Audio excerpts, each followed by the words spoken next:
काली घाटी नाम के एक शैतानी गांव में चंद्रकला नाम की एक चुड़ैल अपने बेटे बंटी के साथ मिलकर एक बरगद के पेड़ पर रहते थे। चुड़ैलों में भी ये सबसे गरीब चुड़ैल थे, इसीलिए उसकी बेटा को हर तरह से देखभाल करती है चंद्रकला। अपने बेटे को पालने के लिए बहुत मेहनत से काम करती थी और वो आसपास के हर घर में जाकर काम करती थी। वो लोग उसे जो भी काम देते थे बिना किसी सवाल के हर काम करती थी चंद्रकला। बंटी छोटा बच्चा होने की वजह से चंद्रकला जहाँ पर भी काम करने के लिए जाती थी वहाँ पर बंटी को भी साथ में लेकर जाती थी।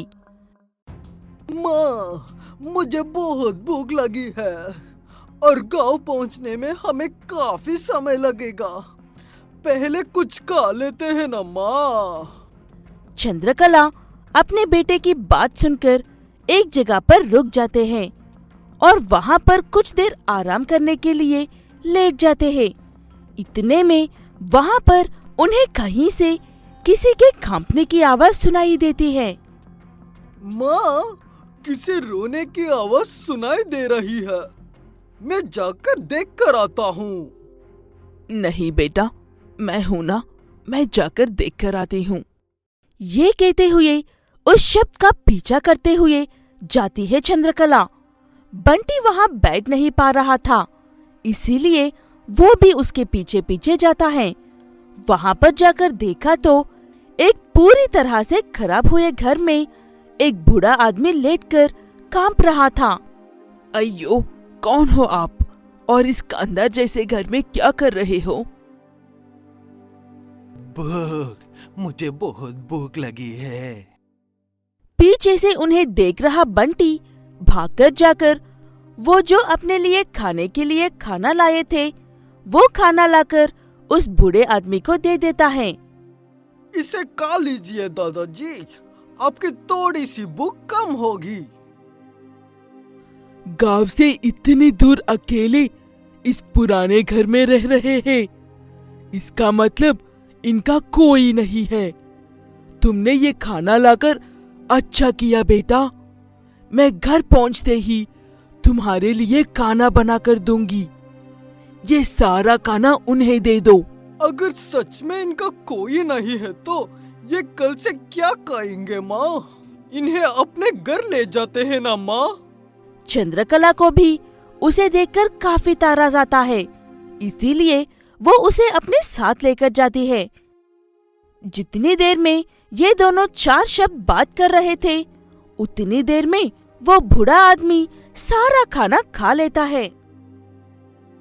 आज से ये भी हमारे साथ ही रहेंगे और हम जो खा रहे हैं उन्हें भी वही देंगे, ठीक है ना? क्या मुझे रोज खाना दोगे? फिर से सोच लो बेटा। एक बार मुझे जुबान देती तो फिर पीछे नहीं हट सकते हो तुम। मैं कभी भी अपनी बात से नहीं मुकरती दादाजी। जब तक मैं आपको खाना दे सकती हूँ तब तक मैं देती रहूंगी। वो बूढ़ा आदमी एक बड़े से दानव में बदल जाता है। अब बताओ चुड़ैलिया, मुझे कितना खाना दे सकते हो? हा हा हा हा हा। उसे देखकर काफी हैरान होता है वो चुड़ैल का बच्चा और चुड़ैल, लेकिन वो अपनी बात से मुकर नहीं दे सकते थे। ठीक है कहकर सब मिलकर चंद्रकला के घर जाते हैं। उस दिन शाम को सबके लिए थोड़ा सा खाना बनाती है चंद्रकला, लेकिन वो सारा खाना वो बूढ़ा राक्षस अकेला ही खा लेता है। वो देखकर हैरान हो जाते हैं चंद्रकला और बंटी। अगले दिन सुबह खाना बनाने पर भी वो बूढ़ा राक्षस ऐसे ही खा लेता है। अब बताओ, मुझे रोज खाना देने का वादा किया था ना? दे पाओगे मुझे उतना सारा खाना? हा हा हा हा। अपनी बात से मुकर गई तो मुझे बहुत गुस्सा आएगा। अपनी बात के मुताबिक खाना ला कर दूंगी तुम्हें। ये कहते हुए दोनों माँ बेटा वहाँ से काम पर चले जाते हैं। और शाम को काम से लौट कर आने के बाद एक रेडी भरकर खाना और करी लेकर जाते हैं। लेकिन वो बूढ़ा आदमी जो कि दानव है, एक झटके में सारा खाना खा जाता है। अगले दिन सुबह घर में जितने भी चावल थे वो सारे पका देती है चंद्रकला, लेकिन वो सारे चावल भी एक चुटकी में खा लेता है वो आदमी। माँ, उन बूढ़े दादाजी ने एक ही झटके में पूरे महीने का खाना खा लिया है। अब घर में चावल का एक भी दाना नहीं है। अब उन्हें हम क्या लेकर देंगे? हमारे खाने के लिए भी कुछ भी नहीं बचा है ना। मुसीबत में पड़े लोगों की मदद करने के लिए और किसी को जुबान देने के बाद हमें अपने स्वार्थ के बारे में नहीं सोचना चाहिए बेटा। ये कहते हुए अगले दिन एक टोकरी भरकर रोटियां बनाकर लेकर जाती है। उन रोटियों को भी एक ही झटके में खा लेता है वो बूढ़ा आदमी। क्या है ये रुका सूखा खाना?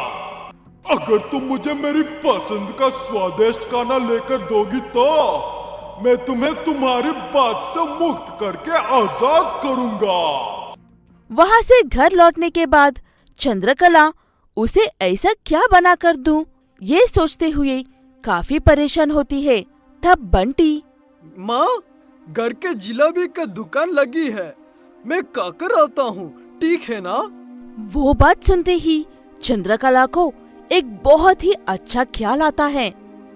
ये बूढ़ा आदमी गांव बाहर कांदर जैसे घर में रहता है, इसका मतलब वो इस जमाने का तो नहीं हो सकता है, और उसे इस जमाने की जलेबी के बारे में तो हर किस पता नहीं होगा। कल वही दूंगी उसे। ये कहते हुए बहुत सारी जलेबियां बनाकर उस बूढ़े आदमी को देती है। वो बूढ़े आदमी को उसका स्वाद बहुत पसंद आता है, इसीलिए वो दोबारा से अपने असली रूप में आकर परी जैसा दिखता है। मैंने अपनी इतनी लंबी जिंदगी में कभी भी इतना स्वादिष्ट खाना नहीं खाया।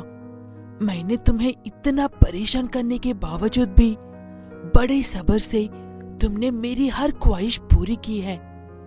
तुम बहुत अच्छे लोग हैं। ये कहते हुए मुझे ये खाना बहुत पसंद आया है, इसीलिए तुम इसी खाने के साथ अपना व्यापार करो। इससे तुम्हें घर के बाहर इधर उधर भटकने की भी जरूरत नहीं पड़ेगी। ये कहते हुए एक मैजिकल जलेबी की मशीन बनाकर देता है वो बूढ़ा आदमी। इससे खाना बनाने के तुम्हें ज्यादा मेहनत करने की जरूरत नहीं है। सिर्फ इस बटन को एक बार दबाने से खाना अपने आप बनने लगता है। अच्छे से व्यापार कर लो। ये कहते हुए वहाँ से चला जाता है वो बूढ़ा आदमी। जब से वो उसी घर में रहते हुए उस जलेबी मशीन से निकलने वाले खाने से अच्छे से व्यापार करते हुए अच्छे से पैसा कमाकर दूसरे गरीब लोगों को भी अच्छे से मदद कर रहे हैं।